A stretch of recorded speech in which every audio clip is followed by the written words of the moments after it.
Noah is teaching us something really powerful.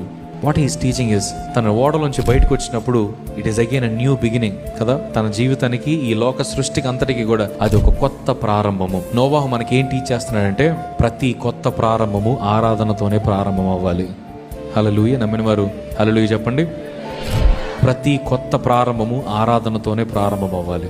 నోవాహు అదే నేర్పిస్తున్నాడు మనకి. మన జీవితంలో ఏదైనా కొత్త బిజినెస్ పెట్టాము, లేదా కొత్త ప్రదేశానికి వెళ్ళాము, కొత్త హాస్టల్లో జాయిన్ అయ్యాము, కాలేజ్కి వెళ్ళాము, లేదంటే ఆఫీస్కి వెళ్ళాము, లేదా వివాహం చేసుకున్నాము, మన లైఫ్లో ఏది ప్రారంభించినప్పటికీ కూడా టెన్షన్తో ప్రారంభం అవుద్ది, భయంతో ప్రారంభం అవుద్ది, దేవుని సన్నిధిలో ప్రార్థనతో ప్రారంభం అవుతుంది. అయ్యా ఇది చెయ్యి, అయ్యా ఇది చెయ్యి అని దేవుని అడుగుతూ ఉంటాము. కానీ నోవాహు మనకి నేర్పించింది ఏంటంటే, ఇదిగో నీ జీవితంలో ప్రారంభమయ్యే ప్రతి కొత్త ప్రారంభానికి ఆరాధనే పునాది అయి ఉండాలి. హల్లెలూయా. అక్కడ దేవుడు నోవాహుకి చెప్పాడా, నువ్వు బయటకు వచ్చిన వెంటనే నువ్వు బలిపీఠాన్ని కట్టి ఒక శ్రేష్టమైన బలి అర్పణ.